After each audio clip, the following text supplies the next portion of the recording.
Wow, wow, wow. Good afternoon, everybody. What a dramatic entrance. I chose that music sound effect at the last second and I did not realize it was as if Moses was coming to my house. Thanks for joining me again for this part 20 or part 21, I believe. Um Pretty much we're at the part where I started to get a little bit bummed out because I know she's right around the corner from being completed. I'll try and keep this quick. Not much to report.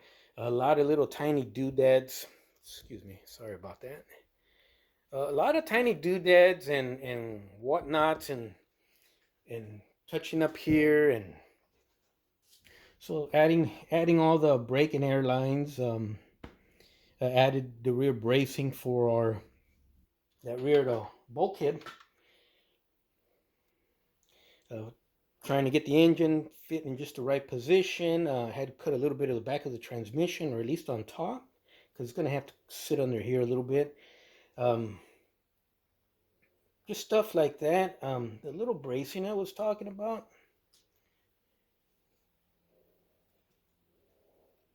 is right there.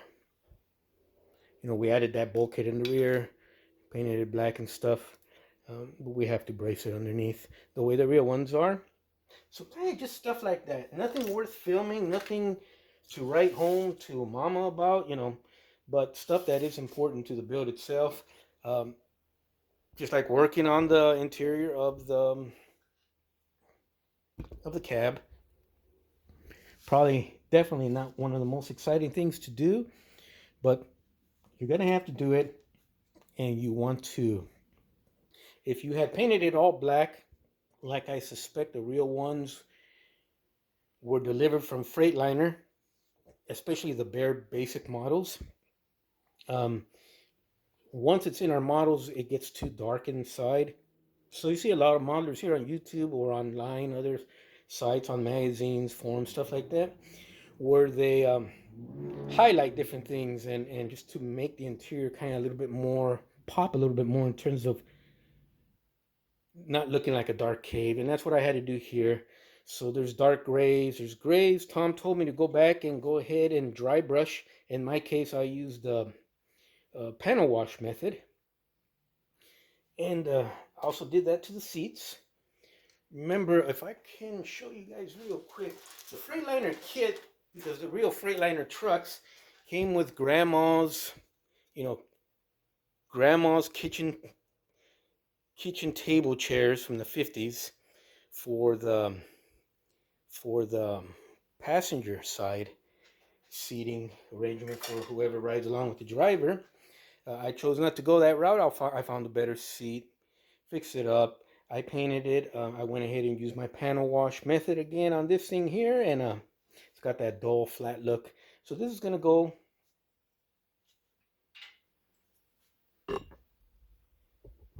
That will go right there. And let's get a better shot of that without having the truck in the way. And then our driver's seat. This is original from AMT. Looks a lot better than grandma's kitchen chair. So we're keeping it. And I just did a panel wash on the bottom. So you could see the upholstery much better. It's cold out here. We're using oils. It's been real cold, rainy actually. Today's the first sunny day. So this is going to take a while to dry. Usually on a nice summer sunny day, it's dry in an hour. So this may take a little longer before I go in there and clean it up a little bit more with some mineral spirits. And I have not applied that to here, but we'll do that before we shut the camera off today. This is going to be a quick video. And that guy will go right there. So that with the interior of the inside of the cab, you see why people break up the colors and stuff, and it does make sense. And thank you, Tom, for passing along that tip about dry brushing or making the upholstery pop, the Tijuana tuck and roll. Uh, right now, this is what you attach to the back of your transmission. This is what you attach to the front of the leading differentials. So your drive shaft will go from the back of the transmission, that hole there, to the front of the leading differential, and that hole there, and that's where your drive shaft goes. So you kind of line everything just right and make sure you have plenty of clearance for what we got to do for our little custom job here. And then using a telescoping, you could use plastic tubing, metal tubing, or a combination of both. Get your telescoping drive shaft so you won't have any problems fitting in the drive shaft in whatever confined spaces you may or may not have on your build. Let me see, what else can we talk about here? I can't install the exhaust till the engine sits square where she's going to go. I can't put the engine really square where she's going to go till I test fit it as far as clearance when the cab shuts. But it's not just the cab, it's the bathtub, this part, the cab interior, because your engine's going to sit in this hole here. So, this is going to be in there. Once it's permanently installed in the cab, we can go ahead and figure. It's just stuff like that that you gotta constantly modify, cut, grind, file, uh, Dremel, hog material out sometimes to get these things to fit. Um, the AMT Freightliner kit, this kit here, out of the box, it comes with a Cummins. It looks like an inline 6. I may be wrong. Correct me on that if I am. So there should be no fitment issues. I went ahead and got a Detroit diesel. I lucked out. I got a 125th one from an AMT kit. But even it's an AMT, it's been causing a lot of problems in terms of the cab sitting. So some of the solutions I came up with is the fan. I popped it off the engine. And once the engine is put in, what we're going to do is we'll put the radiator in and we'll hang the fan in the radiator more as opposed to on the engine block. So it'll span any gap, or there'll be a big gap, but it will close without having any problems of the cab not being able to close because of the radiator or the engine. Hard to explain. It's a lot of words, I understand. Um, but when you're doing it or you've done it, you know exactly what I'm talking about. As you can see, the dump bed itself, it's fit on there perfect. That's its permanent position. Get you guys a better shot of that. That's its permanent position. No issues there. We're going to use the hairspray technique in terms of weathering. For the likes of me, something I cannot do, no matter what. I don't care if, like we talked about earlier, Moses himself comes into my shop and shows me how to dry brush. I've never been good dry brushing for some reason. So we're going to use the hairspray technique where you paint the base color first that you want popping through the paint finish. So you paint that first. We want rust popping through. You hit it with hairspray, and it has to be hairspray. For some reason, the the the actual makeup of the hairspray, how it touches water and it releases its properties, how it's made, is what you want to. That's why it's called the hairspray technique. You want to give it like a clear coat of hairspray, and there's even type of hairsprays that they recommend right here on YouTube. The guys who know what they're talking about and use that technique every day, I suggest, if you're interested, check out their videos, check out their little tutorials and stuff. Panzermeister 36 is the one I recommend off the top of my head and highly recommend. Don't go by me or what I'm saying, because I'm going to be that's going to be a learning experience. I'm going to film as we go along for all of us. I'm learning just like you guys. We're going to use the hairspray technique. Hit it with hairspray. Come back, hit it with your white paint. Come back, put water where you want to start seeing rust poke through the paint. You add a couple drops of water, the paint starts to liquefy again, and you kind of scrape it with a little stiff brush, and that white paint will flake off, revealing, because of the hairspray now, you're not going to damage this rust color underneath. It's protected by a coat of hairspray. I can't explain it. I can just tell you how I see that it works. Check out others' tutorials on the hairspray technique. It's a fascinating technique. Don't go by what I'm saying. Check it out.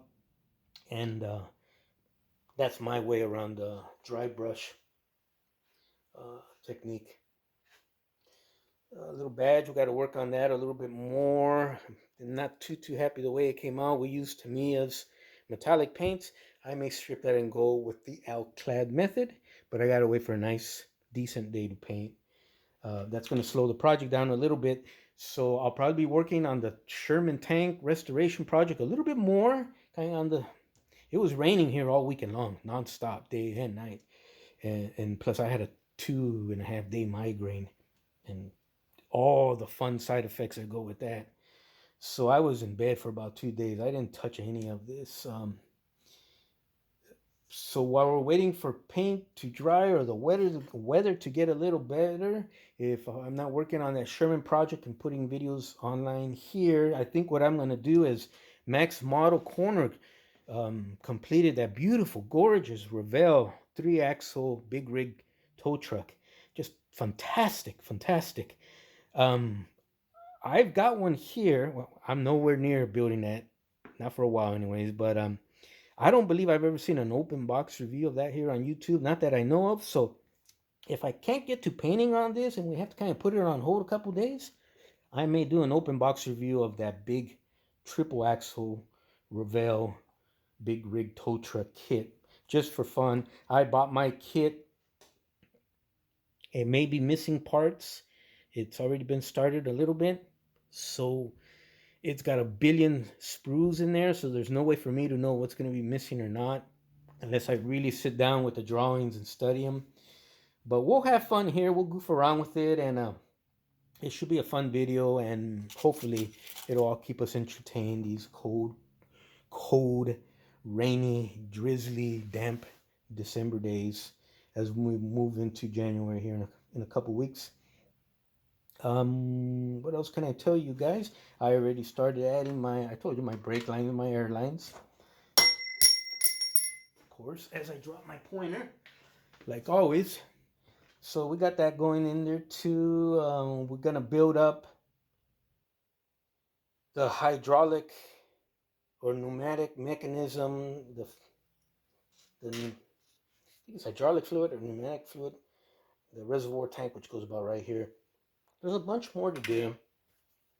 It's all little tiny, tedious, non-exciting stuff, but it's stuff that has to be done. Some of it might be worth filming or just mention it. I doubt it. I'll mention it, but I doubt filming will be. It's gonna be hard to see, and it's slow and tedious. But if I run across anything, I'll shoot a quick update. You saw my YouTube short I released earlier today on this guy here, just to keep the juices flowing, I guess, so to speak.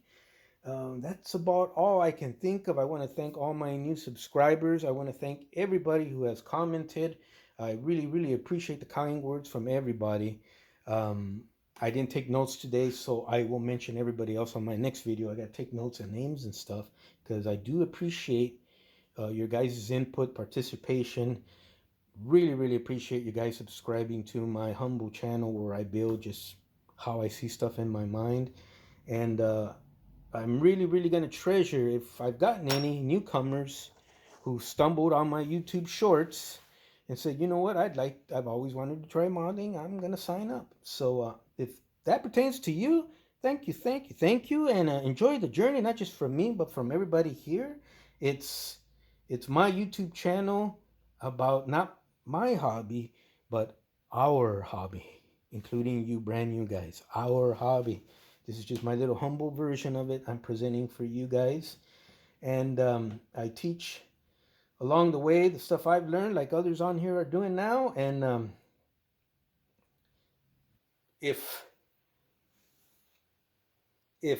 let me just end it with this. If this is a 1/25th part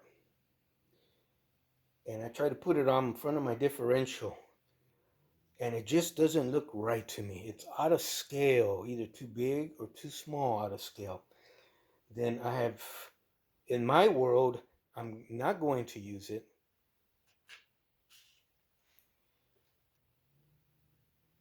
And I'll use a part or make my own part that to my eye, whether it's not 1/25th or not,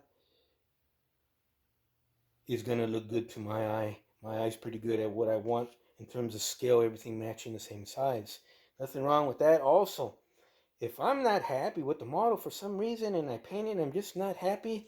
Yeah, me too. I set them aside. The mojo, when it hits again or when the time is right, we'll get it then. But that's the wonderful thing about the hobby. The other tip I want to pass along to David, another David, from Plastic Imagination Workshop is, yeah, David, I kid you not, I focus on the little things a whole video and a whole week, because if I don't do that and I haven't, this forces me to slow down. If I don't slow down, bud, my models come out like crap, and I walk away from the hobby. If I force myself to slow down, that's where my models even kind of impress me a little bit, because I can't believe I was able to reach inside to pull out something I was never able to pull out when I was younger, and that's patience, discipline, and the ability to slow everything down. Those are just little tips I'm going to pass along. They may not make sense to the casual viewer happens to be watching this video, but to two people, both named David, this week, who brought up on their channels those two topics, they kind of struck home with me, and I'm just passing along what I've experienced. Hope it helps them. You guys have an awesome Christmas. If we don't talk, you guys are great. Thank you for joining my humble channel.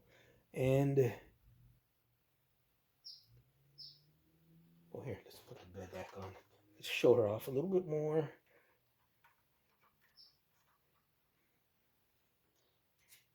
Let's close. A little bit like that. So, are you sure? Are you really sure? Or are you just trying to impress the girls here? Are you sure you really want to get into this hobby? Because it will change your world. It will make you reach deep down inside where you almost get to play the part of an amateur architect or a draftsman or an engineer.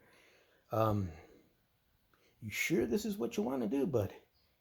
I'm being dead serious. Once you get into this hobby, you're hooked for life. So you might as well open up your line of credit down at the local hobby store and get to know all the owners of the hobby store by first name, because they got you. They got you. I'll tell you what though, man. You won't live to regret it, not 1 second. Incidentally, guys, if I shoot all this with a cell phone, I did have editing software and all that good stuff on my other phone that got damaged, so I lost all that good stuff. Just like my models, my builds, it's geared towards, if I don't want to say the average person, maybe the person that's slightly below average in terms of maybe you're not working full time and money's tight. Maybe you only have a little corner on the kitchen table to work on. You really would love to shoot videos of what you're building, but you don't have expensive camera equipment or a GoPro or software to edit, blah, blah, all that stuff. I just shoot with one basic Samsung cell phone. It's my everyday cell phone. You do got to get a tripod, but I pretty much get my tripods when I find the one that has what I need and the price is right. I go down to the local Goodwill, believe it or not, on my lunch break, and I just go in there looking at the tripods, and every once in a while I find a cool one. I actually have acquired about 4 or 5 really nice professional type tripods. I might pay $8 to $14 a piece. What I'm trying to say is you can shoot videos of what you got. You don't need music, you don't need text or fancy lettering or anything.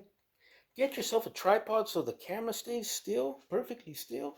Put your model on, put it on a plate. Maybe when we're done with this guy here, the grand finale, I'll put it on one of my, I'll ask my mom for one of her plates that she used to put, her homemade cakes on. But the thing is, put some lights on there. Just number one, you got to get that tripod, if anything, but that's $8 to $14 if you go to Goodwill or any secondhand store or Craigslist or anything like that. And you don't need the music, you don't need the lettering, you don't have to have the camera moving all over the place. You don't even need a mirror or a plate or anything. You can have it on a flat surface, put it on a book or something. Show us what you got.